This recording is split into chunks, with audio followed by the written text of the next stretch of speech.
এখন যার বাপ মাটা চলে গেছে, দুনিয়ায় নাই, মনের মধ্যে কল্পনা ছিল, আরে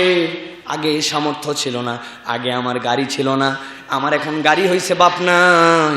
এখন আমি 2 কেজি মালটা কিনতে পারি, 2 কেজি আমি এখন ডালিম কিনতে পারি, কিন্তু আমার আব্বাটা নাই, আমার আম্মাটা নাই। যেই সময় সামর্থ্য ছিল না ওই সময় আল্লাহ আমার বাপ মা ছিল, কিন্তু এখন আল্লাহ আমার সুখের দিনটা আমার বাপ মা দেখে যেতে পারে নাই।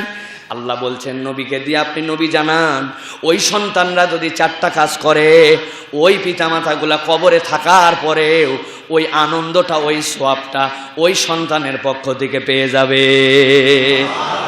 1 নম্বরে এই সন্তানরা দুনিয়ার বুকে নেক সন্তান হিসাবে চলাফেরা করে, কেননা ওয়ালাদুন সালিহ ইয়াদউ লাহু, ওই সন্তান যে নিজেই নেক সন্তান, সে নিজেই পিতামাতার জন্য একটা নিয়ামত। এরপরে সে পিতামাতার জন্য দোয়া করে। পিতামাতা যাদের সাথে বন্ধুত্ব রেখেছিলেন, ফুপা ফুপু খালা খালু, তারা যার সাথে সম্পর্ক রাখতো,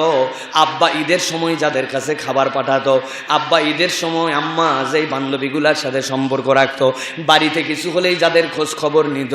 ঈদের কাপড় চোপড় আমার বাপ মা যাদের জন্য পাঠাইতো, খুঁজে খুঁজে বের করে কাদেরকে জানে আব্বা ফেতরার টাকা পাঠাইতো, আপনার বাপ মা যাদের সাথে সুসম্পর্ক রেখেছিলেন,